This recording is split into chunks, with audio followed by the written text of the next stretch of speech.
Okay, good afternoon everyone. Finally, we're going to start with the next standard, that is SA 500 Audit Evidence. देखने के लिए बहुत simple सा standard है, but actually में इस स्टैंडर्ड में ही हम थोड़ा और एक्सटेंड करके डिटेल में जाएंगे. ये रियल लाइफ में स्टैंडर्ड बहुत ज्यादा डिटेल में, ऑनेस्टली स्पीकिंग. यहां पर आपका ऑडिट प्रोसीजर वाला जो कॉन्सेप्ट है, your test of control, your substantive procedure, वो सब रिलेट होता है SA 500 के साथ में. एंड क्योंकि ये रिवीजन सेशन है, आपको थोड़ा बहुत अंडरस्टैंडिंग इनका रहेगा, तो हम ना 500 में मेजर चीजों को एक साथ में कवर करने का ट्राई करेंगे. ऑब्वियसली कुछ चीजें रहेगी जहां पे 315 का रेफरेंस है, 320 का रेफरेंस है, उन एसेस वाले पार्ट को मैं छोड़ दूंगा, मतलब वो आपको इमीडिएटली फर्स्ट गो में समझ में नहीं आएगा. But major part of SA 500 will try to cover in today's session, ताकि आपको ऑडिट एविडेंस क्या है उसके रिगार्डिंग पूरा अंडरस्टैंडिंग आएगा, ऑडिट प्रोसीजर क्या है उसका एक अच्छा ओवरव्यू मिल जाएगा, and then from there we gonna start with the next SAs. So we're going to start with SA 500 that talks about audit evidence. एक काम करो, in your modules, come to page number 1C.3. 1C.3. तो देखो basically अपना 200 series, 300 series और अब technically जो most focus series है वो है 500 सीरीज. तो पार्ट A, B, C को डिवाइड इस तरीके से किया हुआ है. 500 सीरीज में सबसे पहला स्टैंडर्ड जो है वो है audit evidence. Sir what is audit evidence? देखो सबसे पहले कुछ चीजें एक्सप्लेन करता हूं, सुनने का ट्राई करो, फिर थोड़ा एग्जाम पर्सपेक्टिव पे जाएंगे. पर पहले बेसिक अंडरस्टैंडिंग, ऑडिट एविडेंस क्या होता है? Any information which is obtained by the auditor, any information which is obtained by the auditor during the course of audit. जो भी इंफॉर्मेशन आप ऑब्टेन करते हो ऑडिट प्रोसीजर्स के दौरान, पूरे ऑडिट के प्रोसेस के दौरान, उस इंफॉर्मेशन को आप ऑडिट एविडेंस बोल सकते हो. मतलब जब आप किसी से इंक्वायरी कर रहे हो वो भी एक ऑडिट एविडेंस है, जब आप किसी को लेटर भेज के उनसे कंफर्मेशन मांग रहे हो वो भी एक ऑडिट एविडेंस है, जब आप लेट्स से एक प्रोसेस को ऑब्जर्व कर रहे हो वो भी एक ऑडिट एविडेंस है. बट सर क्वेश्चन ये आता है, एज अ ऑडिटर आपको कैसा ऑडिट एविडेंस ऑब्टेन करना चाहिए? आपने एक वर्ड सुना होगा, auditor should always try to obtain sufficient and appropriate audit evidences. अब ये सफिशिएंट वर्ड जो है वो रिप्रेजेंट कर रहा है क्वांटिटी को, कि कितना चेकिंग करना चाहिए. अप्रोप्रिएट वर्ड रिप्रेजेंट कर रहा है क्वालिटी को. तो सर ये क्वांटिटी एंड क्वालिटी किस किस पे डिपेंडेंट है, इसके रिगार्डिंग हमको कुछ और चीजें पढ़नी पड़ेगी. अभी के लिए basic meaning, any information obtain by the auditor can be called as audit evidence. Audit evidence normally कैसा होना चाहिए? सफिशिएंट एंड अप्रोप्रिएट होना चाहिए. सफिशिएंट क्या रिप्रेजेंट करता है? क्वांटिटी को. अप्रोप्रिएट क्या रिप्रेजेंट करता है? क्वालिटी को. ये बेसिक मतलब क्लियर है क्या? पक्का? अच्छा, अब हम जाते हैं टाइप्स ऑफ ऑडिट एविडेंस की तरफ. कहां जाते हैं? Types of audit evidence. अब हम ऑडिट एविडेंस को किन किन पार्ट्स में डिवाइड कर सकते हैं? देखो इन्होंने एक सिंपल सा डायग्राम बना के दिया, दिख रहा है क्या? Depending upon the nature and depending upon the source. अगर आप सोर्स के पॉइंट ऑफ व्यू से बात करोगे तो हमारे पास दो टाइप के ऑडिट एविडेंसेस हैं, internal evidence and external evidence. So what is internal audit evidence? अरे भाई, an audit evidence which has originated within the organization, मतलब कंपनी ने ये ऑडिट एविडेंस को जनरेट किया होगा, वो हमारे लिए इंटरनल ऑडिट एविडेंस कहलाएगा. एग्जांपल मुझे बताओ, परचेज इनवॉइस या सेल्स इनवॉइस, दोनों में से कौन सा इंटरनल ऑडिट एविडेंस है? परचेज इनवॉइस या सेल्स इनवॉइस, दोनों में से कौन सा इंटरनल ऑडिट एविडेंस कहलाएगा? सेल्स इनवॉइस इंटरनल कहलाएगा, क्योंकि आपने प्रिपेयर किया होगा. जब आप किसी और से परचेज करेंगे, इनवॉइस वो आपको बना के देगा, that will be of external nature. एक सिंपल सा एग्जांपल है. फिर देखो परचेज ऑर्डर हम बनाते हैं, इंटरनल ऑडिट एविडेंस हो गया. बैंक स्टेटमेंट हम थर्ड पार्टी का जनरेट किया हुआ यूज करते हैं, एक्सटर्नल ऑडिट एविडेंस हो गया. बेसिकली ये ऑडिट एविडेंस मतलब ये इंफॉर्मेशन कहां से ओरिजिनेट हुआ है, जनरेट कहां हुआ है, पहले उसके बेसिस में डिसाइड करेंगे ये इंटरनल है या एक्सटर्नल है. अच्छा, simple question from a layman point of view, which one is more reliable, internal और external? External is more reliable, because internal management involve रहेगा तो हमको थोड़ा सा बायसनेस होने का चांसेस कंपैरेटिवली लगता है. इसलिए लोग बोलते हैं external audit evidence is generally expected to be more reliable than internal audit evidence. फिर सर ये तो हो गया सोर्स के पर्सपेक्टिव से. ना on the basis of nature audit evidence तीन कैटेगरी में डिवाइड हो सकते हैं. एक है ओरल, दूसरा है विजुअल, तीसरा है डॉक्यूमेंट्री. फॉर एग्जांपल परचेज हुआ है, परचेज इनवॉइस चेक कर रहे हो, it's a documentary evidence. Are you understanding my point? Company का 31 मार्च को फिजिकल वेरिफिकेशन कंडक्ट हो रहा है इन्वेंट्री का, आप उस प्रोसेस को ऑब्जर्व कर रहे हो. Do you get my point? It's more of a visual nature of audit evidence. जब आप ये प्रोसेस ऑब्जर्व कर रहे हो, आप वहां के जो प्लांट सुपरवाइजर है उनसे कुछ क्वेश्चंस भी पूछ रहे हो. Can I say it's more of an inquiry? That's your oral form of और oral nature of audit document, audit evidence. तो ये आपको ब्रॉडर लेवल पे बता रहा है कि सोर्सेस के हिसाब से इंटरनल एक्सटर्नल हो सकता है, नेचर के हिसाब से ओरल विजुअल या डॉक्यूमेंट्री हो सकता है। एक काम करते हैं, 2 मिनट पहले डेफिनेशन पढ़ते हैं, इसको अच्छे से रीड करेंगे, एक बार इस पार्ट को खत्म करते हैं। ये बिल्कुल बेसिक लेवल का इंट्रोडक्शन है, समझ रहे हो मेरा बात। अब थोड़ा डिटेल्ड वाले पार्ट पे धीरे धीरे यहां से शिफ्ट करना शुरू करेंगे। Let's start with the definition, page number 1C.3। Are you there? 1C.3 पे आओ।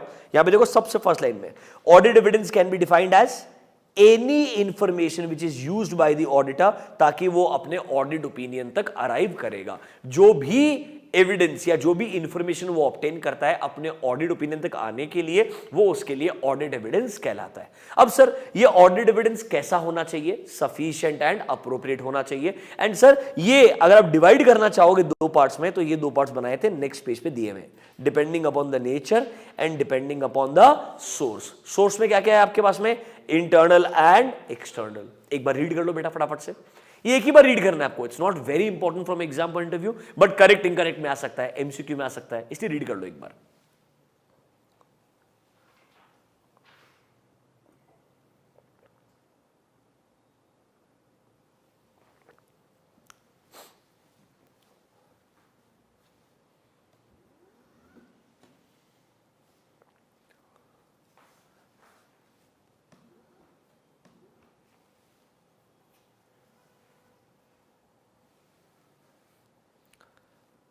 फिर साथ में ओरल विजुअल डॉक्यूमेंट्री, जो नेचर है वो भी पढ़ लो, तीनों पार्ट। एग्जाम्पल्स भी लिखे हुए हैं। विजुअल में when you are looking at और ऑब्जर्विंग अ प्रोसेस, डॉक्यूमेंट्रीज या तो एक्चुअली में फिजिकल इंस्पेक्शन होगा या कोई ना कोई डॉक्यूमेंट्री एविडेंस रहेगा जो आपने देखा है। फिर ओरल के अंदर when you are making a inquiry और a discussion with a person. Clear है? अब एग्जाम में आजकल इस पे क्वेश्चन आने के बजाय रिवाइज सिलेबस में एक अलग क्वेश्चन आ सकता है, जहां पे पूछेगा ऑडिट एविडेंस क्या होता है। And normally as a auditor जब आप ऑडिट एविडेंस ऑब्टेन करते हो, वो भी 2 अलग अलग तरीके के हो सकते हैं। टाइप्स का ही एक और तरीका है एक्सप्लेन करने का। एक है evidences which are part of your financial statements, evidences which are related to your financial statements. And दूसरा है अदर इंफॉर्मेशन जो आपके ओपिनियन को सपोर्ट करने वाली है। 2 वर्ड्स आने वाले। Come to page number 1C.3, important है, ढंग से पढ़ना मेरे साथ में। देखो, audit evidence includes information which is contained in accounting records, that is financial statements को बनाने के लिए आपने कुछ न कुछ इंफॉर्मेशन को बेस रखा होगा, और it can also include other information. दोनों वर्ड्स को मार्क करना। एक बोल रहा है फाइनेंशियल स्टेटमेंट्स को प्रिपेयर करते वक्त आपने कुछ इंफॉर्मेशन को अंडरलाइन रखा होगा, बेस रखा होगा, वो क्या हो सकता है, एंड अदर इंफॉर्मेशन क्या हो सकता है। अब एक बात सोचो, while preparing financial statements, think from a company point of view. Purchase का एंट्री कब करते होंगे? परचेज इनवॉइस के बेसिस पे करते होंगे। सेल्स का एंट्री सेल्स इनवॉइस के बेसिस पे करते होंगे। मतलब कैन आई से ये purchase invoice, sales invoice directly indirectly एक बेसिस है जिसके ऊपर फाइनेंशियल स्टेटमेंट बनाए गए हैं। तो ये मेरे फर्स्ट कैटेगरी में आ जाएगा। देखो नीचे आओ सर, फर्स्ट कैटेगरी क्या बोलता है? Information contained in accounting records. Example देखो, can you see invoices, that can be your purchase invoice, sales invoice. Can you see contracts? It can be my royalty contracts, it can be my third party logistic contracts आ सकते हैं इसके अंदर। फिर देखो sir, सबसे important चीज, record such as worksheets और spreadsheets जो सपोर्ट करती है कॉस्ट अलोकेशन को, कंप्यूटेशंस को, रिकंसिलिएशंस को, डिस्क्लोजर्स को। रिकंसिलिएशन का एग्जांपल बीआरएस, डिस्क्लोजर्स, अरे जो रिलेटेड पार्टी वगैरह के लिए नोट्स अकाउंट्स में डिस्क्लोजर बनाते हैं, उसके लिए कोई ना कोई एक वर्किंग शीट बनाया होगा क्लाइंट ने, वो भी आपके लिए एक सोर्स ऑफ ऑडिट एविडेंस है। यस और नो? फिर can you see a word cost allocation? याद है आपको कॉस्टिंग के अंदर कॉस्ट सेंटर कौन से पढ़ाया होगा कि हम जब टोटल कॉस्ट तक आते हैं तो हमने अलग अलग लेवल्स पे कैसे कॉस्ट को अलोकेट करके टोटल कॉस्ट तक पहुंचे होंगे। ये सारा working papers, worksheets client maintain करता है। क्यों मेंटेन करता है? ताकि वो फाइनेंशियल स्टेटमेंट्स को अच्छे से बना सके। तो can I say when I obtain these evidences, these are nothing but information which are used as a base to prepare financial statements. Can I say ये तो हमारे लिए कोर ऑडिट एविडेंसेस है जो हम ऑब्टेन करते ही हैं। यस और नो? इसमें बस एक रिस्क है, इसमें बहुत सारे एविडेंसेस इंटरनल नेचर के होते हैं और सोर्स क्या होता है उनका? इंटरनल होता है। नेचर मतलब सोर्स इंटरनल होता है, ना कि nature. Nature can be both oral, visual, documentary, कुछ भी हो सकता है आइडियली, बट ये ज्यादातर इंटरनल नेचर के होते हैं। सिर्फ यही सफिशिएंट नहीं है। अब मुझे बताओ, इनके अलावा भी मुझे other sources of audit evidences या अदर इंफॉर्मेशन चाहिए, वो आओ पॉइंट नंबर बी पे, और उसको मार्क करना इंपॉर्टेंट है, एमसीक्यू आ सकता है।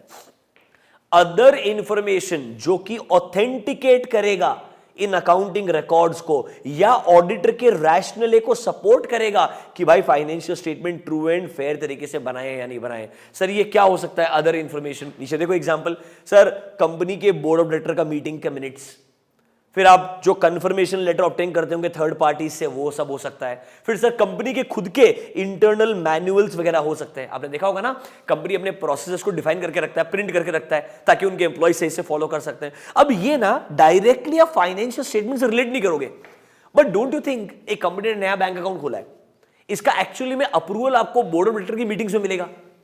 रेजोल्यूशन पास हुआ होगा ना यार, कोई अकाउंट को क्लोज डाउन किया है उसका आपको रेजोल्यूशन मिलेगा, कोई नया रिलेटेड पार्टी डेवलप हुआ है कंपनी के लिए उसका रेजोल्यूशन वहां मिलेगा। मतलब ये इनडायरेक्टली ऑथेंटिकेट करने में हेल्प करेगा कि भाई जो नॉर्मल एविडेंसेस ऑब्टेन कर रहे हैं ना, उनके लिए एक तरीके से हमको ये एडिशनल सपोर्ट प्रोवाइड करेगा। इसीलिए इनको वो क्या बोल रहा है? Other information. देखो क्या बोल रहा है, ऑडिट एविडेंस को दो कैटेगरी में और डिवाइड करो। पहला वाला कैटेगरी जो सर ऐसे रिकॉर्ड्स हैं जिनके बेसिस पे फाइनेंशियल स्टेटमेंट बनाए, वो तो हमको चेक करने ही होते हैं, साथ साथ में अदर इंफॉर्मेशन भी लगेगा जो हमको एडिशनल कंफर्ट देगा, एडिशनल ऑथेंटिकेशन देगा कि हाँ भाई जो अकाउंटिंग रिकॉर्ड्स आप चेक कर रहे हो वो अप्रोप्रिएट है या नहीं है। मतलब हमको रियल लाइफ में दोनों का कॉम्बिनेशन यूज करना चाहिए। एग्जाम में करेक्ट इनकरेक्ट में बोलेगा, सिर्फ जो पहला वाला कैटेगरी वही सही है, अदर इंफॉर्मेशन का जरूरत नहीं होता है। तुम ऐसा बोलोगे नहीं भाई ये करेक्ट इनकरेक्ट नहीं है, ये इनकरेक्ट है, you need to use a combination of both accounting records related information as well as other information, ताकि आप सही ओपिनियन तक पहुंच सकते हैं। क्या आपको ये बात समझ में आया? ये पहले ओल्ड सिलेबस में इंक्लूडेड नहीं था, रिवाइज सिलेबस में May 19 के बाद में उन्होंने जब ऑडिट एविडेंस को डिस्क्राइब किया, इस चीज को और डिटेल में इंक्लूड किया। इसीलिए मैं चाहता हूं एक अच्छा क्वेश्चन इस पे बनेगा, चाहे वो करेक्ट इनकरेक्ट के फॉर्म में आए, एमसीक्यू के फॉर्म में आए, या डायरेक्टली 4 मार्क के लिए आए। इसीलिए इस पार्ट को अच्छे से पढ़ो, 2 मिनट स्पेंड करो। बहुत सिंपल है क्योंकि हमने बेस क्रिएट कर दिया है, अब उस बेस को ही हम रिलेट करने का ट्राई कर रहे हैं। Spend 2 minutes guys.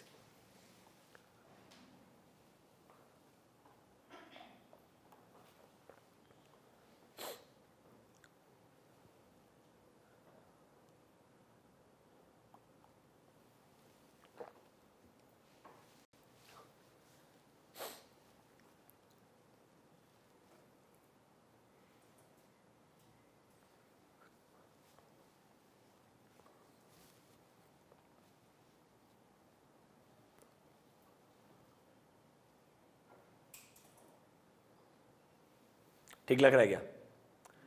ये टेक्निकली इंट्रोडक्शन खत्म होता है यहां पे ऑडिट एविडेंस का। कि ऑडिट एविडेंस का मतलब क्या है? टाइप्स के अंदर देखो सोचना एग्जाम में, सोर्स के बेसिस पे पूछ रहा है, नेचर के बेसिस पे पूछ रहा है, या एक्चुअली में फाइनेंशियल स्टेटमेंट रिगार्डिंग क्या क्या अलग अलग इंफॉर्मेशन ऑब्टेन करते हो।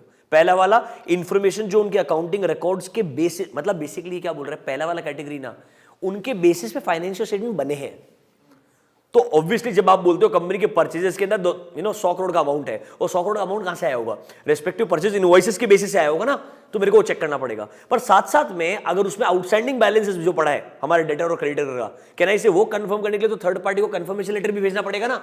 तो अदर इंफॉर्मेशन भी इक्वली इंपॉर्टेंट है, not just the underlying information जो डायरेक्टली अवेलेबल रहेगा। दोनों का कॉम्बिनेशन यूज करके ही आप sufficient and appropriate audit evidences obtain कर सकते हैं। क्या आपको थोड़ा अंडरस्टैंडिंग आया क्या? आपको बेसिकली एग्जांपल्स आने चाहिए दोनों के, और दोनों का कॉम्बिनेशन यूज करना, ये कॉन्सेप्ट पता होना चाहिए। अभी गुड? अच्छा सर, स्टैंडर्ड बहुत डिटेल में इसे टुकड़ों में डिवाइड करते जाना। सबसे पहले हमने क्या पढ़ा, मुझे बताओ, व्हाट डिड वी डिस्कस? सबसे पहले हमने पढ़ा ऑडिट एविडेंस का मतलब क्या है। तो देखो हम ऐसे 500 में एक लिस्ट बनाते हैं कि हम क्या क्या चीजें पढ़ रहे हैं। ठीक है, देखो बेटा मैं लिखवाने वाला काम आपको बोल चुका हूं, रिवीजन क्लास में नहीं हो सकता। अगर वो करने के लिए जाएंगे तो कभी खत्म ही नहीं होगा लेक्चर्स। समझ रहे हो मेरा बात? तो हम इंपॉर्टेंट चीजों की लिस्ट बनाएंगे कि हमने भाई 500 में क्या क्या पढ़ा। सबसे पहले meaning of audit evidence, meaning of audit evidence. फिर हमने क्या पढ़ा? टाइप्स। उसके अंदर भी on the basis of source पढ़ा, on the basis of nature पढ़ा, एंड एंड सबसे इंपॉर्टेंट चीज, अकाउंटिंग रिकॉर्ड्स जिनको आपको चेक करना है उनके रिगार्डिंग भी क्या क्या टाइप की इंफॉर्मेशन ऑब्टेन कर सकते हो। It's more of a type of information. एक है अदर इन्फो और दूसरा है information which is directly acting as a underline for accounting records और फाइनेंशियल स्टेटमेंट्स। दो पार्ट का डिस्कशन हो गया, आगे बढ़े। अब तीसरा पॉइंट क्या जो हमको डिस्कस करना है, this is consistency of audit evidence. क्या कॉन्सेप्ट है? Consistency of audit evidence. ये मतलब कॉन्सेप्ट क्या है, सुनो जरा ढंग से भी। What is consistency of audit evidence? देखो, अगर मैं बोलता हूं, एक सिचुएशन अज्यूम करो कि यार एक ही अकाउंट बैलेंस के रिगार्डिंग आप चेकिंग कर रहे हो, या तो ट्रांजैक्शन का या अकाउंट बैलेंस का। अच्छा, ये तो आपको मालूम रहेगा, हमको चेक क्या करने का, फाइनेंशियल स्टेटमेंट चेक करने का। फाइनेंशियल स्टेटमेंट में मेन चीजें क्या आती है, एलिमेंट्स हमारे बैलेंस शीट और इनकम स्टेटमेंट। अब अज्यूम करो बैलेंस शीट है, बैलेंस शीट में क्या हमारे आउटस्टैंडिंग बैलेंसेस रहते हैं। अरे हाँ है ना, ये आउटस्टैंडिंग बैलेंसेस कहां से आए होंगे? अक्यूमुलेशन ऑफ ट्रांजैक्शन से। जब ट्रांजैक्शंस अक्यूमुलेट होते हैं तभी तो बैलेंसेस बनते हैं ना। For example, plant and machinery का आउटस्टैंडिंग बैलेंस कहां से आया होगा? प्लांट एंड मशीनरी का कुछ ओपनिंग बैलेंस रहेगा, कुछ करंट ईयर में एडिशंस हुए होंगे, कुछ डिलीशंस हुए होंगे। ये एडिशन डिलीशंस क्या है? ट्रांजैक्शन से तो है। Purchase of a machinery is a transaction. Sale of a machinery is also transaction. So when you accumulate these transactions in a logical way, it gives rise to balances. तो जब हम audit करेंगे तो transaction check करेंगे and account balances check करेंगे, yes और no? तो जब आप ये चेक कर रहे हो कोई भी ट्रांजैक्शन या अकाउंट बैलेंस, हो सकता है आपको अलग अलग सोर्सेज से अलग अलग इंफॉर्मेशन मिल रहा है। क्लाइंट के बुक्स में थर्ड पार्टी का जो आउटस्टैंडिंग बैलेंस है 10 करोड़ है, कहना इसे इंटरनल सोर्स बोल रहा है 10 करोड़ इज आउटस्टैंडिंग बैलेंस। पर थर्ड पार्टी को जब लेटर भेजा एज पर ऐसे 505, उसने कम्युनिकेट किया outstanding balance is only 8 crore. कहना इसे एक ही अकाउंट बैलेंस के रिगार्डिंग अलग अलग सोर्सेज से अलग अलग इंफॉर्मेशन मिल रहा है। कहना इसे it is inconsistency in audit evidence. It is inconsistency in audit evidence. अगर ऐसा इनकंसिस्टेंसी मिला तो क्या करोगे? अरे आपको क्या करना है, क्लाइंट से पूछोगे कि भाई ये आप जो बोल रहे हो और जो थर्ड पार्टी कंफर्म कर रहा है उसमें डिफरेंस जो आ रहा है वो क्यों आ रहा है? आप खुद रिकंसाइल करो, रिकंसिलिएशन बनाने के बाद हमको दिखाओ, फिर आप रिकंसिलिएशन जब चेक करोगे तो पता चलेगा गलती क्लाइंट के एंड पे है या थर्ड पार्टी के एंड पे है। और अकॉर्डिंगली सोचोगे ना आपको क्या डिटेल में और काम करना चाहिए, और अकॉर्डिंगली सोचोगे कि आपको मॉडिफिकेशन देना चाहिए या नहीं देना चाहिए। हो सकता है जो डिफरेंस है दिस में result into a misstatement, yes और नो? तो basically consistency of audit evidence बोलता है अगर आप एज अ ऑडिटर कोई एक ट्रांजैक्शन चेक कर रहे हो या अकाउंट बैलेंस चेक कर रहे हो और आपको अलग अलग सोर्सेज से अलग अलग इंफॉर्मेशन मिल रहा है, या नेचर ऑफ जो ऑडिट एविडेंस है वो इनकंसिस्टेंट है। फॉर एग्जांपल, डॉक्यूमेंट कुछ और बोल रहा है और जिससे इंक्वायरी कर रहे हो वो बंदा कुछ और बोल रहा है, वो भी तो हो सकता है ना।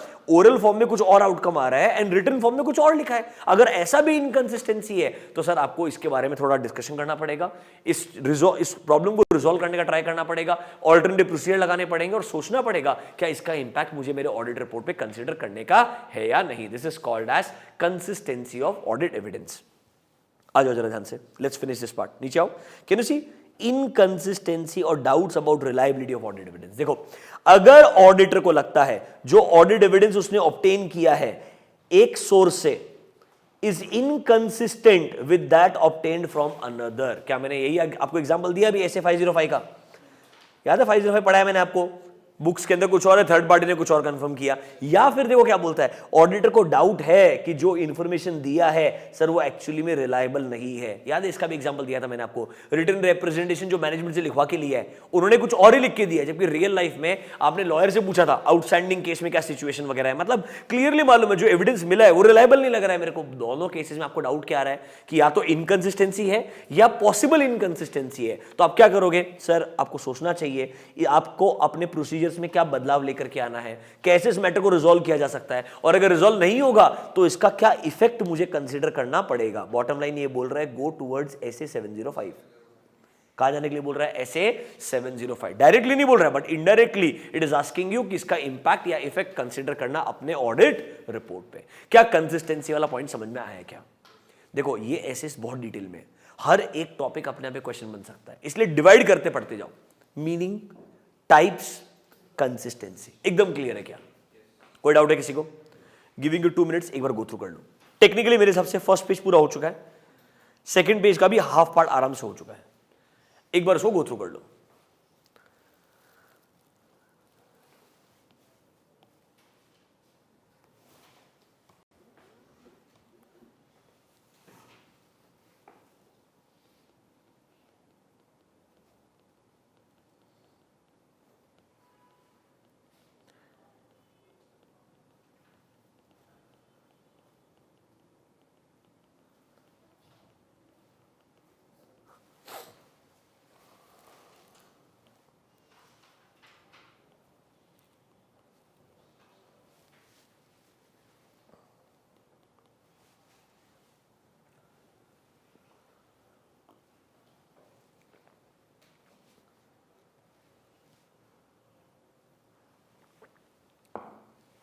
आगे बढ़े, पक्का कंफर्टेबल लग रहा है? अब अगला टॉपिक क्या है? ऑडिट एविडेंस में नेक्स्ट कॉन्सेप्ट आता है, what is reliability and relevance of audit evidence. क्या आता है? Reliability and relevance of audit evidence. Exam के हिसाब से सबसे इंपॉर्टेंट रिलायबिलिटी है।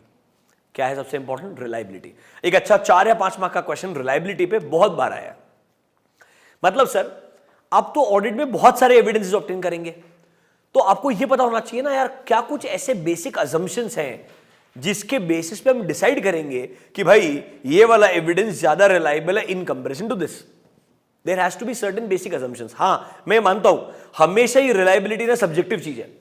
हो सकता है जो आपको पहले पॉइंट में रिलायबल लग रहा है, जब थोड़ा इन्वेस्टिगेशन के बाद में पता चला रिलायबल नहीं है, हो सकता है ऐसा। वो हमको एक अजम्पशन मान के चलना पड़ेगा that yes reliability can keep on changing in case of a audit procedure, but in general there has to be certain assumptions कि भाई कब एक एविडेंस ज्यादा रिलायबल होता है in comparison to other way. एक बात बताओ, सिंपल शब्दों में पूछता हूं, अगर आपको एक डॉक्यूमेंट्री एविडेंस का जेरोक्स कॉपी दी है और एक ओरिजिनल कॉपी दी है, विच nature will be more reliable?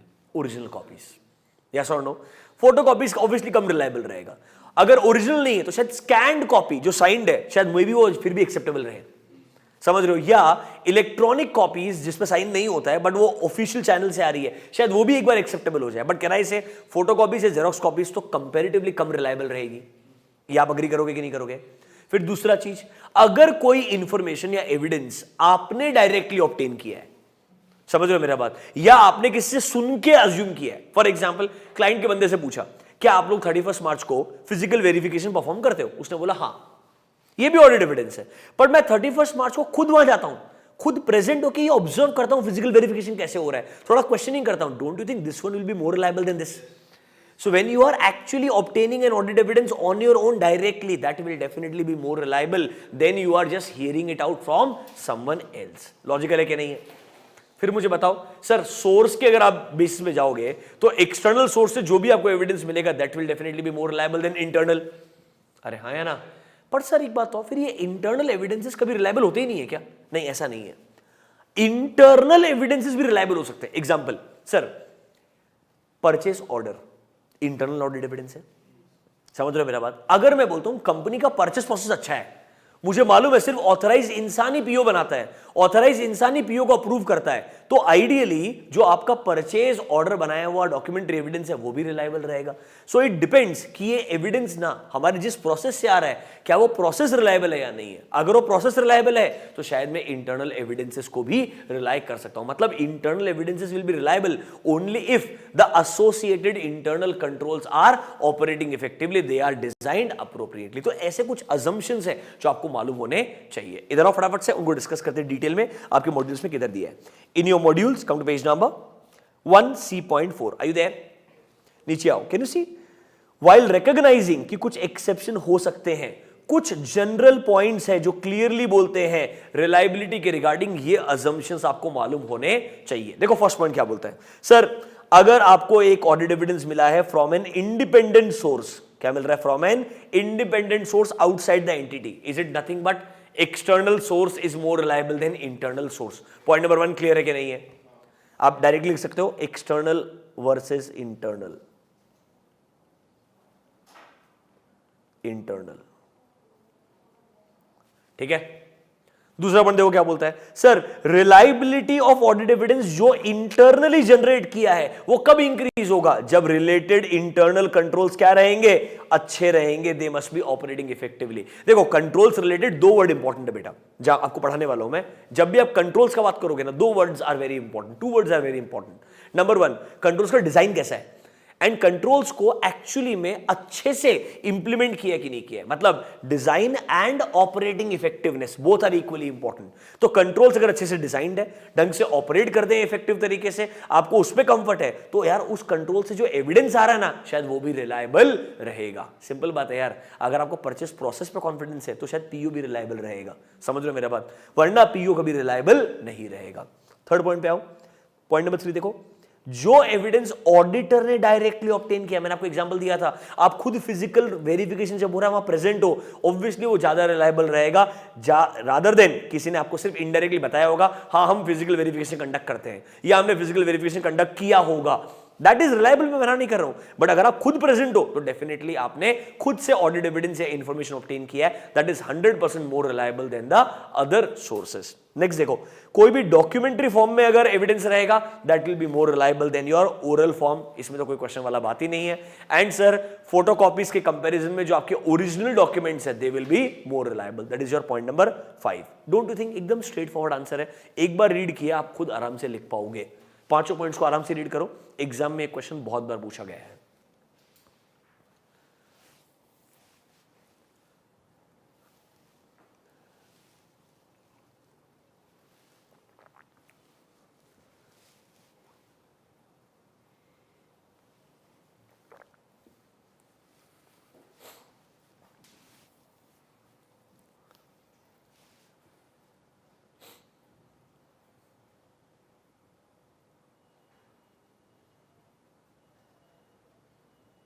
ठीक है, अब इन पांचों पॉइंट के ऊपर उसने एक बात लिखी थी कि भाई रिलायबिलिटी ना बहुत सब्जेक्टिव चीज है, कभी कभी जो आपको लग रहा है, एक एग्जांपल सुनो, आपने बोला थर्ड पार्टी से जो भी एक्सटर्नल सोर्स है वो ज्यादा रिलायबल है, हो सकता है एक्सटर्नल सोर्स ही क्लाइंट के बंदे से मिला हुआ है, समझ रहे हो मेरा बात तुम, या क्लाइंट का एक थर्ड पार्टी से लड़ाई हुआ है, क्लाइंट सिर्फ जानबूझ करके अपना पॉइंट प्रूव करने के लिए, सॉरी जो थर्ड पार्टी अपना पॉइंट प्रूव करने के लिए गलत इंफॉर्मेशन दे रहा है।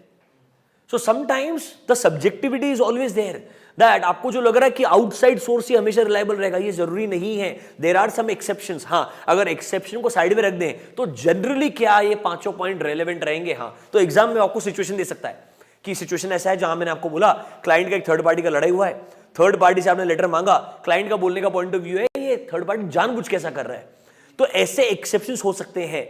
इनके अलावा क्या नॉर्मल अजम्पशंस दिमाग में रखने चाहिए while evaluating the reliability of audit evidence? Are you understanding my point? फिर आप बोलोगे पेपर डिफिकल्ट है, क्वेश्चन समझ में नहीं आया, और बच्चा बोलेगा ऐसे पे तो क्वेश्चन आता ही नहीं है, उस बच्चे को समझता ही नहीं है वो क्वेश्चन किधर से आया है, वो सिचुएशन क्रिएट करके दे रहा है आपको, आपको लग रहा है जनरल क्वेश्चन है, जनरल नहीं है, वो सिचुएशन से आपको समझा रहा है कि भाई समझो ये क्वेश्चन ऑडिट एविडेंस की रिलायबिलिटी पे ही है, उन्होंने एक्सेप्शन लिख के दे दिया, ये एक्सेप्शन को छोड़ दो, इसके अलावा नॉर्मल अजम्पशन क्या है, सीधा सीधा बात कर सकता है, पर उसको अगर घुमा के पूछने का है तो वो ऐसे आपसे पूछेगा। बात समझ में आया क्या? That's how questions are created. Rather मैं आपको बता रहा हूँ, रिसेंट एग्जाम के अंदर भी एक क्वेश्चन जब आया था इनहेरेंट लिमिटेशन ऑफ ऑडिट पे, थोड़ा घुमा के पूछा था, लोगों को लगा इनहेरेंट लिमिटेशन मतलब ऑब्वियसली स्टैंडर्ड पे तो है ही नहीं, सिर्फ बच्चों का स्टैंडर्ड आंसर क्या रहता है, जा समझ में नहीं आया ना, ये बुक से नहीं आया, समझेगा मैं, उसको ये समझा ही नहीं कि क्वेश्चन पूछा कैसे। इसीलिए देखो बेटा, ऑनेस्टली ये सब्जेक्ट बहुत ही चैलेंजिंग हो सकता है अगर अच्छे से पूछना शुरू करें तो, क्योंकि ये बहुत ओपन एंडेड सब्जेक्ट है। सोचो ना, पूरी इंडस्ट्री काम करती है एक सब्जेक्ट के ऊपर। Are you understanding my point? तो पूछने वाला तो कैसे ही पूछ सकता है आपसे। इट्स जस्ट दैट कि आज तक आईसीआई ने सोचा इंटरवल को परेशान नहीं करते, इसलिए उसने तेरे से इज्जत से जो मॉड्यूल में क्वेश्चन है वो स्ट्रेट फॉरवर्ड पूछते गया और तू याद करके गया और तू पास हो गया। जब वो तेरे को ट्रबल करना शुरू करेगा, ट्रबल करने का मतलब तेरा जो लॉजिक है उसको टेस्ट करना शुरू करेगा कि तूने जो याद किया है वो क्यों याद किया है। तो ये 5 पॉइंट के पीछे लॉजिक क्या है कि एक्सेप्शन हो सकते हैं पर जनरल अजम्पशन ये तेरे को समझना जरूरी है। तू अगर वो पर्सपेक्टिव रखेगा ना दिमाग में, let them ask the toughest possible questions. I am trying to tell you there will not be any problem ever. Remember, they always stick to weightage. मैं ये तुमको लिख के बोलता हूं, पेपर बनाने वाला इंसान हर क्वेश्चन इंक्लूड करने से पहले वेटेज देखता है आईसीआई का। वो आपसे क्वेश्चंस उन स्टैंडर्ड्स पे पूछेगा ही पूछेगा, ऑप्शन ही नहीं है। इट्स जस्ट दैट कि उसका आर्ट है, उसने ऐसा प्रिपेयर किया कि तेरे को लगा ये स्टैंडर्ड पे नहीं है। Are you understanding my point? आपको बस उस तरीके से नहीं सोचना है, पूरा अंडरस्टैंडिंग लेते जाने का, हर स्टैंडर्ड को ब्रेक करते हुए जाओ, क्या क्या क्वेश्चन आ सकता है सब पूरा एक अंडरस्टैंडिंग कर लो। Let them ask any question. Are you feeling comfortable? ऊपर आओ, ये लाइन लिखी हुई है, come to page number 1C.4। Are you there? देखो ये लाइन बहुत अच्छी है, इसके ऊपर ही वो केस स्टडी बना रहा है। द इंफॉर्मेशन, उसका जो रिलायबिलिटी है, to be used as audit evidence, ये सर इन्फ्लुएंस होता है सोर्स से, नेचर से। डोंट यू थिंक टाइप्स थे हमारे? Types on the basis of source, types on the basis of nature, दिख रहा है क्या? एंड एक वर्ड ऐड किया है, किन सर्कमस्टेंसेस में ऑब्टेन किया है। अब देखो मैंने क्या बोला आपको, क्लाइंट और थर्ड पार्टी का लड़ाई हुआ है, यहां सर्कमस्टेंसेस एक्सेप्शनल है। क्लाइंट का हर थर्ड पार्टी से लड़ाई नहीं होता है, यहां पे थर्ड पार्टी के पास में रीजंस है to give wrong information. Are you understanding my point? तो किन सर्कमस्टेंसेस में आपने ऑब्टेन किया है, या जो कंट्रोल्स है वो कैसे हैं। अगर मैं बोलता हूं कंट्रोल्स अच्छे हैं तो शायद इंटरनल एविडेंसेस भी रिलायबल रहेंगे। सर्कमस्टेंसेस नॉर्मल है तो ये अजम्पशंस भी वैलिड रहेंगे। अगर सर्कमस्टेंसेस ये एक्सेप्शनल्स है तो सर ये जनरल अजम्पशंस रेलेवेंट नहीं रहेंगे। यही बात बोल रहे हैं सर, हम मानते हैं हो सकता है कभी कभी एक्सटर्नल सोर्स से भी एविडेंस रिलायबल नहीं होगा, अगर उस इंसान के पास नॉलेज ही नहीं है या उस इंसान के पास ऐसे रीजंस है जानबूझ के गलत इंफॉर्मेशन देने का, तो सर ये एक्सेप्शंस हमेशा रहेंगे। पर इन एक्सेप्शंस के अलावा जनरल अजम्पशंस क्या है वो 1 2 3 4 5 हमको मालूम होने चाहिए। This is detailed discussion on reliability of audit evidence. मैं क्या बोल रहा हूं बेटा, हर एक एक स्टैंडर्ड को टुकड़ों में डिवाइड कर दो। वो 500 में क्या पूछेगा, ऑडिट एविडेंस क्या होता है, टाइप्स क्या होता है, कंसिस्टेंसी क्या होती है, रिलायबिलिटी क्या है, हर एक पार्ट को अच्छे से पढ़ो। Let that person ask any kind of question. I understand. You will think sir एक स्टैंडर्ड में कितना टाइम स्पेंड करेंगे, ऐसा मत सोचो। ऐसा सोचो एक पूरा चैप्टर ना 230 और 500 पे बनाया। One entire chapter is on 230 and 500. Yes, last में उन्होंने बाकी स्टैंडर्ड्स भी मर्ज कर दिए क्योंकि उनको नंबर ऑफ चैप्टर बढ़ाने नहीं थे, तो उन्होंने उन दो, मैं आपको बताया था ना, याद है क्या? आपको दिखाया भी था मैंने ये कि जो आपका चैप्टर नंबर 2 है ना, उसका नाम देखो क्या है, आईसीए मॉड्यूल में चैप्टर नंबर 2 का नाम देखो क्या है, सॉरी चैप्टर नंबर 3 का नाम क्या है? नाम देखे क्या लगेगा? That it is nothing but 230 and 500। नाम है audit documentation and audit evidence. क्या नाम है? Audit documentation and audit evidence. It will look like it is only 230 and 500 but it is not the case. उसके अंदर बहुत सारे स्टैंडर्ड्स और, बट ज्यादा फोकस इन दो स्टैंडर्ड्स पे। Are you understanding my point? इसलिए उनको बहुत डिटेल में लिखा है, इसलिए आपको थोड़ा स्पेंड करना पड़ेगा time. Are you comfortable now? Giving 1 minute, reliability पढ़ लो, आगे बढ़ेंगे।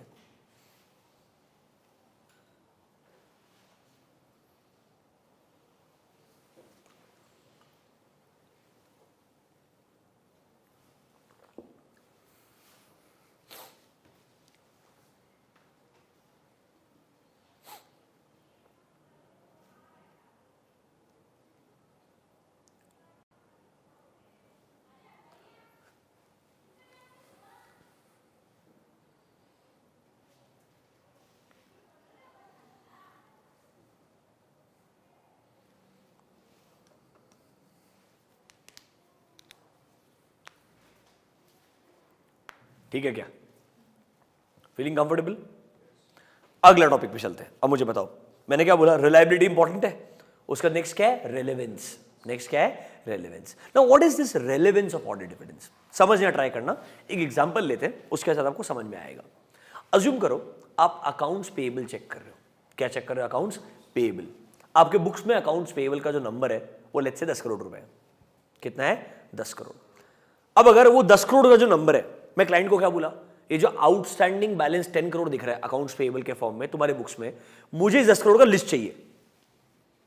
इस लिस्ट को मेरे को स्क्रूटनाइज करना है ये देखने के लिए कि तुमने अकाउंट्स पेएबल को ओवरस्टेट तो नहीं कर दिया है।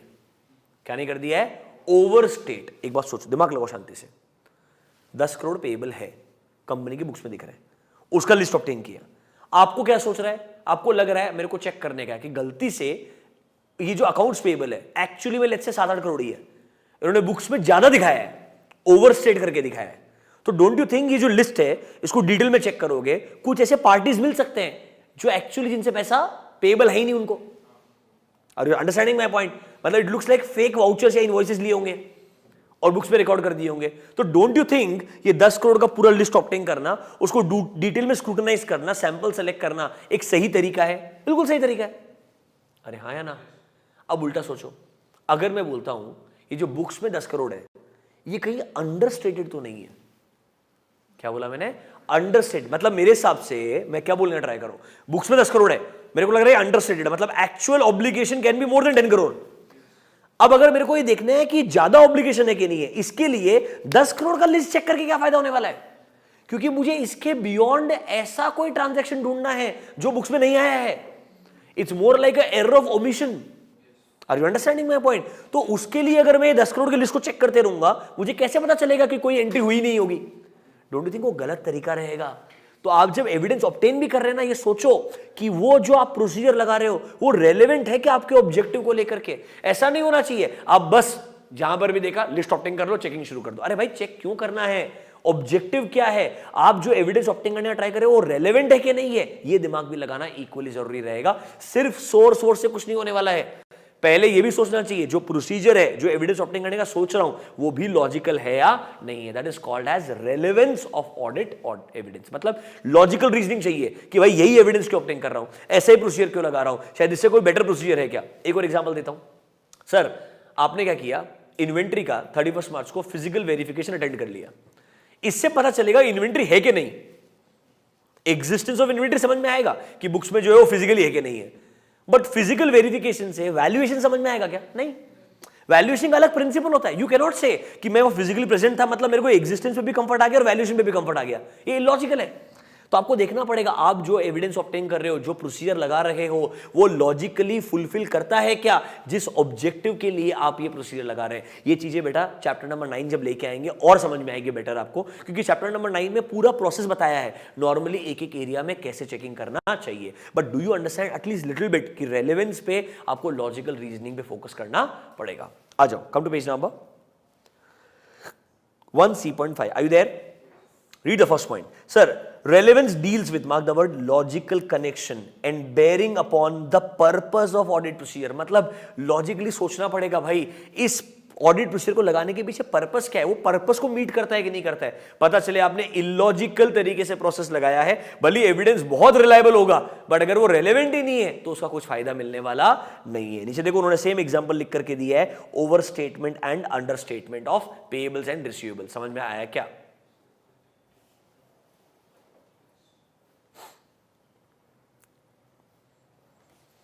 ये एग्जाम्पल को इंपॉर्टेंट मार्क करना, मुझे लगता है कभी ना कभी इस पे करेक्ट इनकरेक्ट या एमसीक्यू पक्का बनेगा।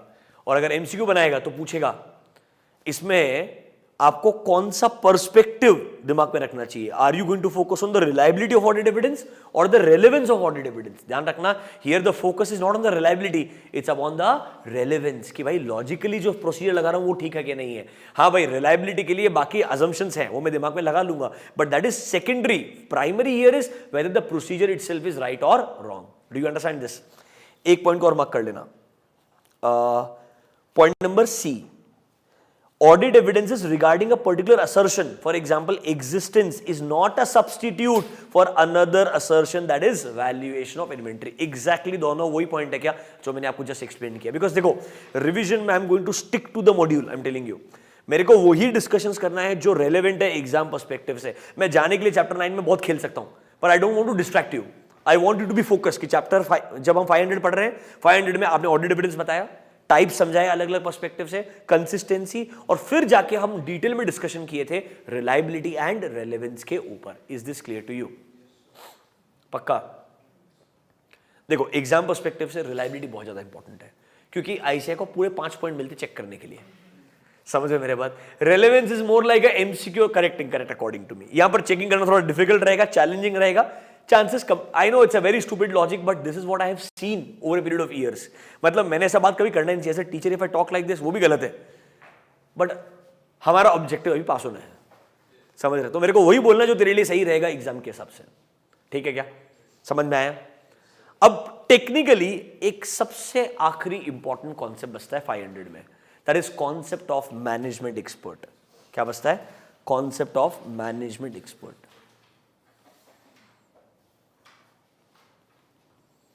ये सीए फाइनल में तो बहुत बहुत बार पूछा है। 500 में सबसे कॉमन अगर क्वेश्चन सीए फाइनल में अगर आएगा तो मैनेजमेंट एक्सपर्ट पे आएगा। इंटरमीडिएट में भी ऐसा नहीं कि नहीं पूछा है, एटलीस्ट 3-4 बार पूछा गया है ये क्वेश्चन। और अब मुझे चांसेस लगता है रिवाइज सिलेबस में इसको पूछने के चांसेस और ज्यादा है। बाजू में एक काम करो, लिख दो read also along with chapter 9। इस कॉन्सेप्ट के बाजू में लिख दो read along with chapter number 9। जब आपको provisions and contingent liability check करने के लिए बोलेंगे, वहां पर उन्होंने एक्चुअल वैल्यूएशन का एग्जांपल दिया है। उस एग्जांपल में यही प्रोसेस लिख के दिया है, मैं आपको दिखाता हूं। चैप्टर नंबर 9 आपके मॉड्यूल नंबर 2 में है। वहां पे अगर आप प्रोविजंस एंड कंटिंजेंट लायबिलिटी देखने के लिए जाएंगे, मैं क्यों बता रहा हूं, क्योंकि उसको बेस लेकर के एग्जाम में क्वेश्चन बन जाएगा। मुझे मालूम वो वैसा करेंगे, इसलिए आपको प्रिपेयर्ड रहना चाहिए। प्रोविजंस एंड कंटिंजेंट लायबिलिटी करके हेडिंग रहेगा, एक कैप्शन है आपके लायबिलिटीज वाले पार्ट के अंदर। पेज नंबर बोलता हूं आपको क्या रहेगा exactly, page number 9B.18 9B.18। वहां पर जब प्रोविजन कंटिंजेंट लायबिलिटी को चेक करने का प्रोसीजर बताया है, वहां पर आपको वो SA 500 का रेफरेंस देगा। बस वहां मार्क कर देना कि भाई अगली बार एग्जाम में अगर क्वेश्चन आए, I will explain you question कैसे पूछेगा, आपको आंसर क्या लिखना सब बताऊंगा, बट रेफरेंसिंग के लिए दे रहा हूं। अब फिर से आप आर्ग्यूमेंट करोगे सर एक क्वेश्चन चैप्टर नंबर 9 के ऊपर है, पर एक्चुअली में 9 पे नहीं है, ये क्वेश्चन SA 500 के ऊपर है। वो कोई मानने को तैयार नहीं होगा, क्योंकि उसको मालूम नहीं होगा ये 500 से है, जबकि इधर तो ICAI मॉड्यूल में भी लिखा है ये SA 500 से आ रहा है, पर चैप्टर नंबर 9 में लिखा है। समझेगा मेरा बात? वहां तक आते आते हम स्टैंडर्ड्स को भूल ही जाते हैं, क्योंकि हमारा स्टैंडर्ड वाला काम तो चैप्टर नंबर 8 तक खत्म हो जाता है। 9 is a new world all together, and 9 का वर्ल्ड इतना बड़ा है आदमी खो ही जाता है वैसे भी। चलो डोंट वरी अबाउट इट, आपको डिस्ट्रैक्ट नहीं होना है, वापस काम का बात करते हैं। What is the concept of management expert and how it is related to this actuarial valuation concept? दोनों बताऊंगा, 2 मिनट शांति से सुनो। There are two types of experts. There are two types of experts. One is called as auditor's expert. Second is called as management expert. ये मैंने आपको जो running notes लिखाए थे ना क्लास के अंदर, उसमें सब लिखवा के दिए। अच्छा बाय द वे, रिकॉर्डेड जो लोग देख रहे हैं, very soon with in a day और 2 मैं आपको एक PDF में अटैच करके दूंगा, जो एक सिंसियर स्टूडेंट का रनिंग नोट जो बनाया हुआ है उसका स्टैंड कॉपी रहेगा। अगर आपको कभी कभी एक मतलब आइडियली अगर आप वो प्रिंट आउट निकाल करके अपने पास में रखेंगे, सी अगर आपने ऑलरेडी रनिंग नोट्स पहले बनाए थे रेगुलर बैच के अंदर तो कोई दिक्कत नहीं है, यू कैन रेफर देम।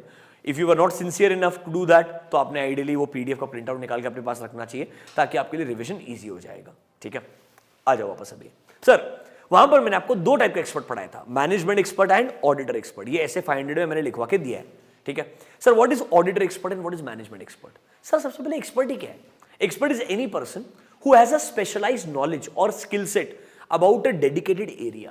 मतलब एक लॉयर एक एक्सपर्ट है, समझ रहे हो मेरा बात? एक engineer is also expected to be an expert, even a chartered accountant is an expert, but not in our definition here.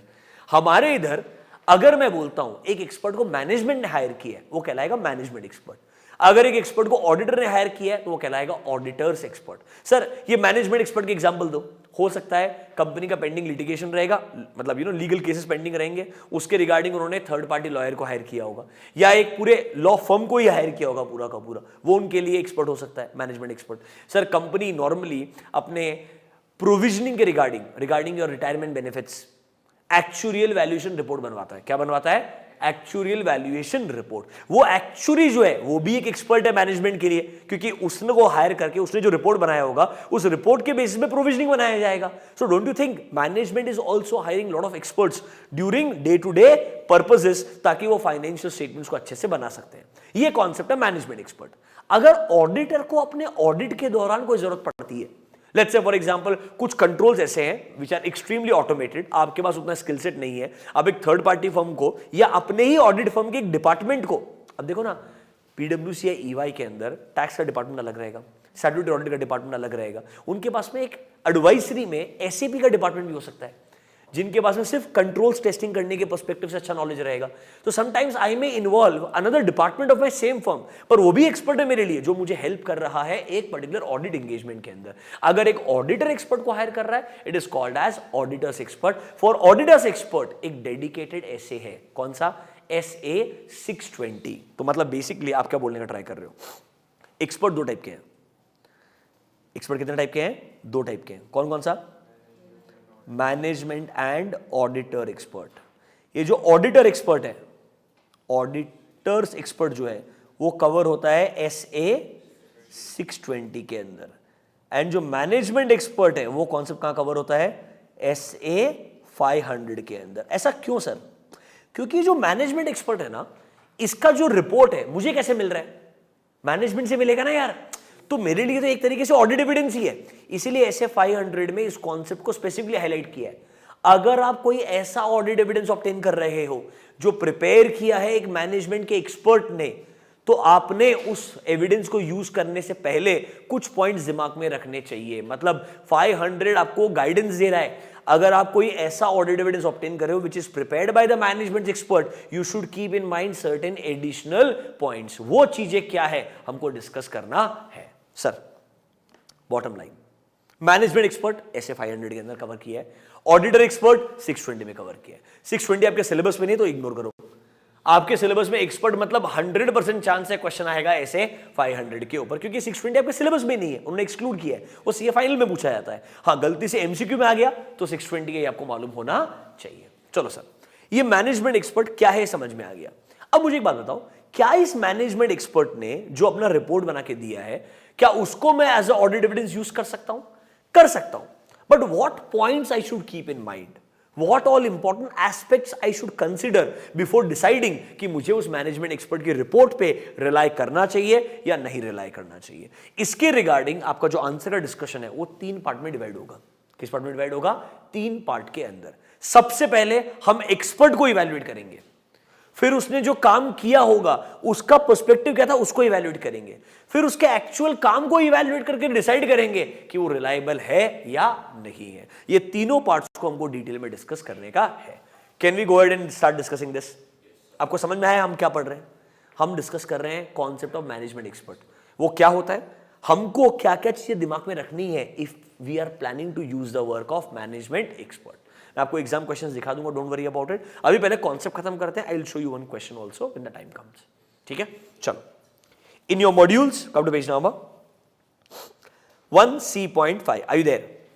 आपको हेडिंग मिलेगा कॉन्सेप्ट ऑफ मैनेजमेंट एक्सपर्ट। देखो क्या बोलता है सर, ऐसे एज पर ऐसे 500 ICAI ने जो इशू किया स्टैंडर्ड, उसके हिसाब से आप मैनेजमेंट एक्सपर्ट के काम को एज ऑडिट एविडेंस यूज कर सकते हो, बट आपको पहले 3 चीजों को कंसीडर करना पड़ेगा। पहला पॉइंट क्या बोलता है, आपको इवैल्यूएट करना पड़ेगा। 3 वर्ड्स है, कॉम्पिटेंस, कैपेबिलिटी एंड ऑब्जेक्टिविटी। मतलब सर, सबसे पहले ये जो एक्सपर्ट है ना, इसको क्लाइंट ने as a salaried employ hire किया हुआ है या as a third party expert, as a consultant hire किया है। देखो, अगर ये एक्सपर्ट कंपनी का एम्प्लॉय है तो मैं नहीं बोल रहा हूं उसका काम रिलायबल नहीं रहेगा, बट कंपैरेटिवली लेस रिलायबल हो जाएगा। अगर वो एक थर्ड पार्टी कंसल्टेंट है तो शायद उसका काम ज्यादा रिलायबल रहेगा। दूसरा चीज, उसको जिसने हायर किया है उसका इन्फ्लुएंस कितना है। अब फॉर एग्जांपल, मैनेजमेंट के एक बंदे ने एक थर्ड पार्टी कंसल्टेंट को हायर किया है, सर ऐसा लग रहा है वो जो कंसल्टेंट है ना, वो सिर्फ इस क्लाइंट के लिए काम करता है। मतलब है तो वो third party consultant, but that person only works for this company. Can I से वो हाईली इन्फ्लुएंस हो सकता है? अरे हाँ है ना, तो ये भी देखना पड़ेगा इनडायरेक्टली कितना इन्फ्लुएंस है कंपनी के मैनेजमेंट का उस एक्सपर्ट के ऊपर। क्या उस एक्सपर्ट के पास में डिजायर्ड क्वालिफिकेशन है? फॉर एग्जांपल, अगर आप वैल्यूएशन करने का बात करें रिटायरमेंट बेनिफिट्स के लिए, तो actual valuation is the most right way and the person should have an actually का सर्टिफिकेशन। तो सर वो एक प्रॉपर क्वालिफिकेशन होल्ड करता है क्या? क्या जो भी गवर्निंग बॉडी है, जैसे ICAI है, वैसे एक्चुअलीज का भी अपना इंस्टीट्यूट है, क्या उस इंस्टीट्यूट का, उस प्रोफेशनल बॉडी का मेंबरशिप है उसके पास में, उसके पास प्रॉपर मेंबरशिप नंबर है क्या? ये सब चीजें आपको देखनी पड़ेगी, तब पता चलेगा उसका कॉम्पिटेंस एंड कैपेबिलिटी सही है कि नहीं है। तो देखो क्या क्या चीजें कंसीडर करोगे while testing the competence, capability and objectivity. देखो, number 1 sir, whether the expert is employed by the company और एंगेज्ड। अगर एम्प्लॉय है तो शायद कंपैरेटिवली लेस रिलायबल रहेगा।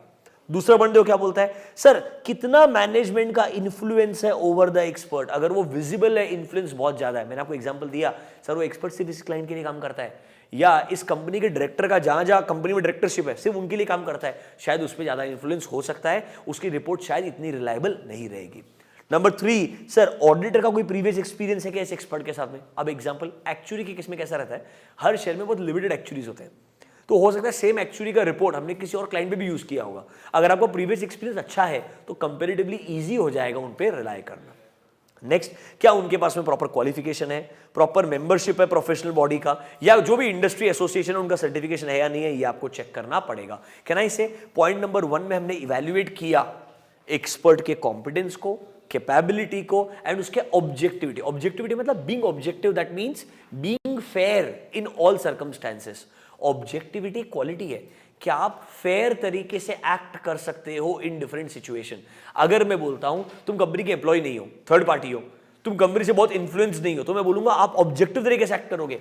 सो objectivity is a quality, whether you will be able to act unbiasedly, whether you can be fair in professional circumstances।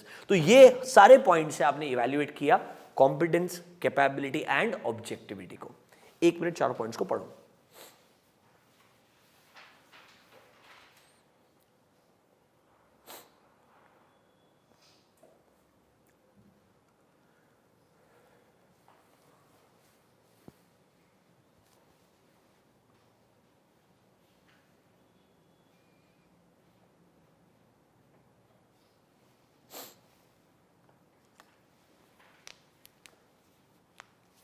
ठीक है, तो sir आपने इवैल्यूएट किया कॉम्पिटेंस, कैपेबिलिटी एंड ऑब्जेक्टिविटी। अब ये समझो कि उनको जो पर्सपेक्टिव से काम करना था, वो पर्सपेक्टिव तुम्हारे लिए लॉजिकल है क्या? सुनो ना मेरा बात, तुम उनकी रिपोर्ट को यूज करने वाले हो। उनकी रिपोर्ट को बनाने से पहले उन्होंने क्या मेथड्स यूज किए थे रिपोर्ट बनाने के लिए? एक एग्जांपल समझो, एक्चुअल वैल्यूएशन के लिए रिटायरमेंट बेनिफिट के ऊपर एक अकाउंटिंग स्टैंडर्ड है, तो उन्होंने जो एज पर एप्लीकेबल एफआरएफ है उसके हिसाब से वैल्यूएशन किया कि नहीं किया है? उन्होंने क्या अजम्पशंस का इस्तेमाल किया है, क्या वो अजम्पशंस लॉजिकल है कि नहीं है? फॉर एग्जांपल डिस्काउंटिंग रेट कितनी रेलेवेंट है इंडिया के अंदर, एवरेज मोर्टेलिटी रेट कितनी रेलेवेंट है इंडिया के अंदर। मतलब उनके जो मेथड्स, उनके जो अजम्पशंस, उनका जो प्रोसेस है, उन्होंने जिस एविडेंस, मतलब एग्जांपल एक्चुअल वैल्यूएशन मतलब retirement benefits. Retirement benefits dependent है, एक एम्प्लॉय कितने साल से कंपनी में काम कर रहा है, वो एम्प्लॉय एलिजिबल है कि नहीं है। तो एम्प्लॉय का डेटा क्लाइंट ही देगा एक्चुअली को। अगर मैं बोलता हूं वो जो डेटा है जिसके, it's called as base data, data जिसके बेसिस के ऊपर काम किया है, अगर मैं बोलता हूं बेस डेटा ही गलत दिया क्लाइंट ने, तो उसका बेचारे का एक्चुअली का काम कितना भी अच्छा हो, वो आउटपुट तो गलत ही आएगा ना। तो मुझे उसके काम पे जाने से पहले तो समझना पड़ेगा ना वो बेस डेटा क्या यूज कर रहा है, क्या मेथड्स का इस्तेमाल कर रहा है, क्या अजम्पशंस का इस्तेमाल कर रहा है, ये सब चेक करना पड़ेगा। इसीलिए हम एक्चुअल वैल्यूएशन की रिपोर्ट में देखते हैं उसका मेथड क्या है, अजम्पशंस क्या है, उसका डेटा का सोर्सेस क्या था, सब चेक करना पड़ेगा। देखो क्या बोलता है सर, आपको पॉइंट नंबर 2 में बोलता है obtain an understanding of the work of that expert. मतलब उनके अजम्पशंस को इवैल्यूएट करो, उनके मेथड्स को इवैल्यूएट करो, उन्होंने जो डेटा यूज किया है, चाहे वो इंटरनल डेटा है या एक्सटर्नल डेटा है, क्या वो डेटा भी रिलायबल है या नहीं है। पता है हम क्या करते हैं, वो जो डेटा उनको क्लाइंट ने दिया होगा, हम उस डेटा को खुद टेस्ट करते हैं। तो व्हाट वी डू इज, जो कंपनी के बंदे ने एक्चुअली को ईमेल भेजा होगा ना कि इस डेटा के बेसिस में वैल्यूएशन करना है, वो सेम डेटा का हम प्रिंट आउट निकालेंगे और उस डेटा को हम भी टेस्ट करके देखेंगे कि फॉर एग्जांपल कंपनी ने लिस्ट दिया था 500 एम्प्लॉइज का, ये 500 एम्प्लॉइज एक्चुअली है क्या? ये 500 एम्प्लॉइज से जो एवरेज सैलरी दी है, क्या एक्चुअली में एवरेज सैलरी इतना ही है क्या? क्या ये लोग एलिजिबल है क्या रिटायरमेंट बेनिफिट्स के लिए? मतलब हमको डेटा भी वैलिडेट करना पड़ेगा। फिर सर डोंट यू थिंक ये सब करने से पहले एक क्वेश्चन और पूछना चाहिए अपने आप से, हो सकता है कभी कभी एक्सपर्ट ने ऐसा काम किया होगा जो हमारे में कैपेबिलिटी नहीं है टू इवैल्यूएट। एक्चुअल वैल्यूएशन आप समझ सकते हो, कोई दिक्कत नहीं है। नॉर्मल अदर वैल्यूएशन रिपोर्ट्स आप समझ सकते हो, कोई दिक्कत नहीं है। लॉयर का जो रिपोर्ट्स रहेगा रिगार्डिंग अ पेंडिंग लिटिगेशन समझ सकते हो शायद आप, पर कभी कभी कुछ ऐसे चैलेंजिंग सिचुएशंस आ सकते हैं। Let's say for example it's a scientific discovery, उससे रिलेटेड कंसल्टेंसी लिए शायद आपके पास एक्सपर्टीज नहीं रहेगा, तो कभी कभी आपको भी एक अपने एक्सपर्ट का हेल्प लेना पड़ सकता है। तो आपको ये भी देखना पड़ेगा। पॉइंट नंबर 1 देखो, क्या ऑडिटर के पास एक्सपर्टीज है to evaluate the work of that expert, ये भी इंपॉर्टेंट है।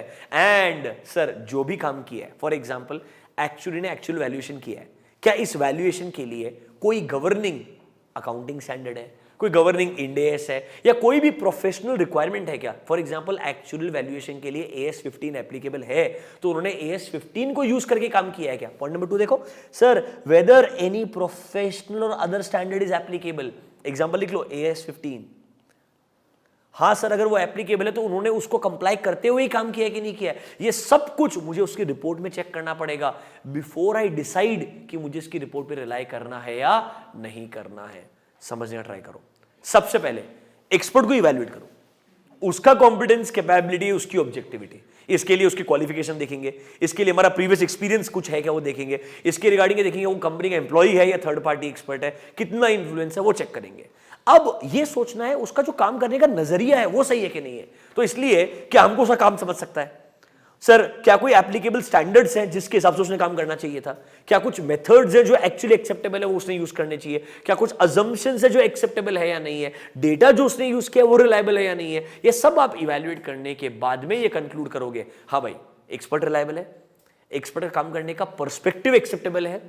अब आएगा क्वेश्चन कि भाई उसने जो रिपोर्ट बना के दिया है, अब उस रिपोर्ट में कंक्लूजन रहेगा ना कि आप एक काम करो, रिटायरमेंट बेनिफिट्स रिगार्डिंग, सुना ना, provision for leave encashment and gratuity, आप प्रोविजन बनाओ, उसकी रिपोर्ट में बोला है एक्स अमाउंट का इन द करंट ईयर। अब मैं देखूंगा वो जो एक्स अमाउंट बोल रहा है वो रिलायबल है कि नहीं है। अब उसका जो आउटकम है वो रिलायबल है या नहीं है, वो मेरे को चेक करना पड़ेगा। That is the final test.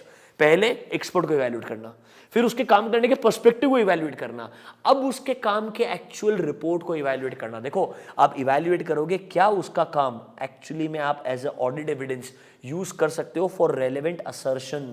Assertion के बाजू में लिखो एग्जाम्पल, उसने जो वैल्यू करके दिया होगा कि प्रोविजन 50 लाख का बनाओ, ये 50 लाख रिलायबल है या नहीं है। मतलब असर्शन आपका है वैल्यूएशन, आपको वैल्यूएशन चेक करना है एक प्रोविजन के रिगार्डिंग। तो भाई अब मैं सोचूंगा उसकी रिपोर्ट में सफिशिएंट एविडेंसेस दिख रहे हैं क्या कि वो पैसे कैसे 50 लाख के अमाउंट तक आया है। अब मैं वो चेक करूंगा। देखो इसके लिए देखो क्या वो रेलेवेंट एंड रीजनेबल तरीके से फाइंडिंग्स या कंक्लूजन दे रहा है क्या।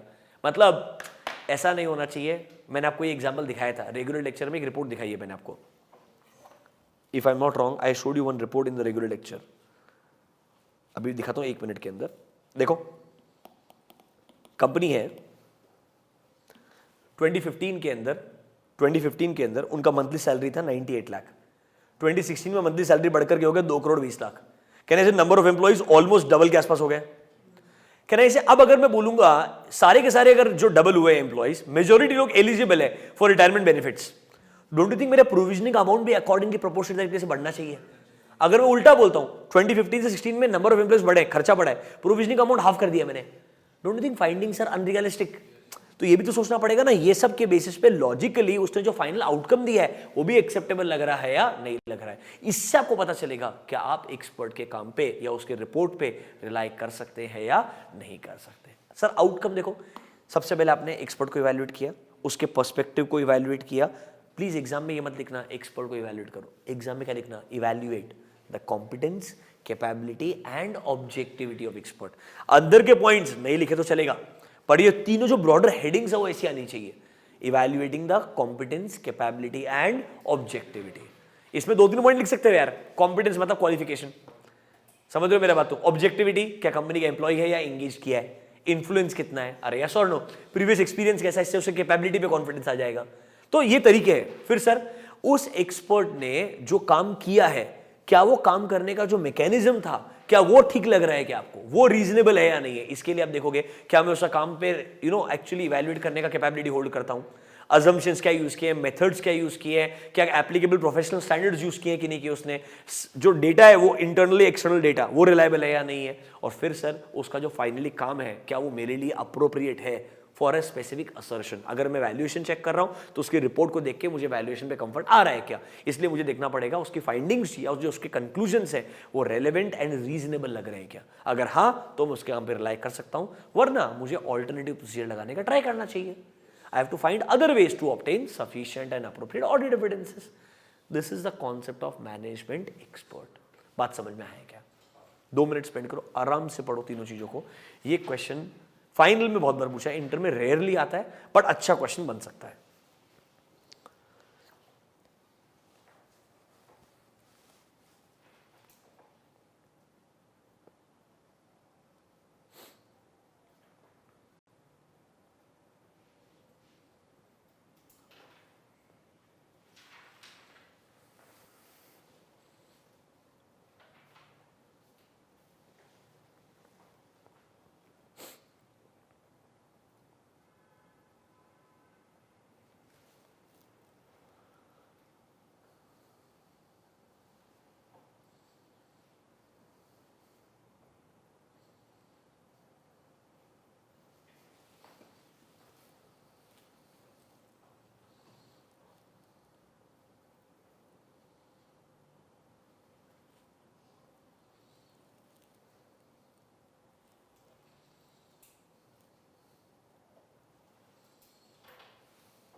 एग्जाम में क्वेश्चन क्या पूछेगा मालूम है क्या?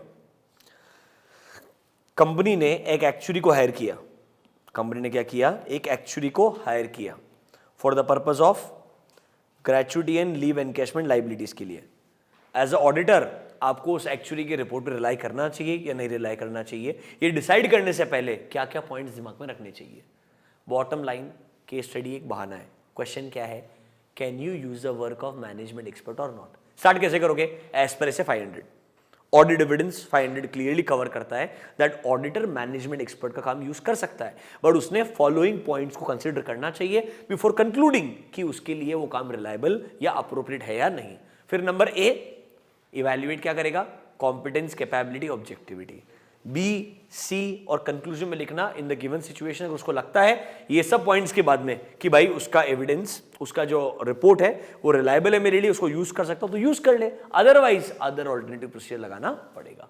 तो ऐसा एक्चुअली के नाम पे पूछेगा, लॉयर के नाम पे पूछेगा, किसी भी नाम से पूछेगा। बॉटम लाइन वो चाहता है आपसे मैनेजमेंट एक्सपर्ट के तीनों पॉइंट्स लिखवाना, उसका ऑब्जेक्टिव उतना ही है। बात समझ में आया क्या? ये बहुत कॉमन क्वेश्चन है फाइनल के अंदर, इंटरमीडिएट में इतना कॉमन नहीं है, फिर भी आपको बता रहा हूं because this can be a very good 5 mark question. Are you comfortable? देखो अभी वापस से एक बार सोचो, प्रोसेस करो। हमने 500 रिलेटेड क्या क्या पढ़ लिया, बहुत इंपॉर्टेंट है वापस प्रोसेस करना। सबसे पहले ऑडिट एविडेंस क्या होता है, फिर हमने टाइप्स में याद है on the basis of source पढ़ा, on the basis of nature of audit evidence पढ़ा, और याद है type of information, financial statement के जो अंडरलाइंग अकाउंटिंग रिकॉर्ड्स है वो या अदर इंफॉर्मेशन, यस और नो। फिर हमने पढ़ा कंसिस्टेंसी ऑफ ऑडिट एविडेंस, फिर पढ़ा reliability and relevance of audit evidence, और लास्ट में पढ़ा कॉन्सेप्ट ऑफ मैनेजमेंट एक्सपर्ट। देखो नॉर्मली इंटरमीडिएट में ये ब्रॉडर कॉन्सेप्ट्स हैं जहां पर ऐसे 500 पे क्वेश्चन आ सकता है। अब इसके अलावा एक चीज जो सबसे इंपॉर्टेंट बचती है, जिसको हम एक सेपरेट सेशन में कवर करेंगे, that will be concept of audit procedure. वो उसके लिए मुझे आपको पूरा ऑडिट प्रोसीजर का ओवरव्यू देना पड़ेगा, और तब जाके आपको फिर मैं उससे रिलेटेड एक कॉन्सेप्ट पढ़ाऊंगा, methods to obtain audit evidences. Inquiry, observation, inspection, ये सब मेथड्स हैं, वो कनेक्टेड है इससे, बट ऑडिट प्रोसीजर समझने के बाद में वो आपको समझ में आएगा। वो एक सेपरेट सेशन के अंदर अपन पहले ऑडिट प्रोसीजर का ओवरव्यू लेंगे and then will discuss the methods to obtain those audit evidences. तो मेरे को आपको उसके लिए ऑडिट प्रोसीजर का ओवरव्यू देना पड़ेगा, बट इन जनरल 500 पे डायरेक्ट क्वेश्चन जो आ सकते हैं वो ये क्वेश्चंस हो सकते हैं। Are you feeling comfortable? Reliability बहुत इंपॉर्टेंट है, मैनेजमेंट एक्सपर्ट बहुत इंपॉर्टेंट है, उसके अलावा बाकी चीजें टाइप्स वगैरह करेक्ट इनकरेक्ट एमसीक्यूज में आ सकता है। अभी good, will continue our discussion in the next session. Thank you.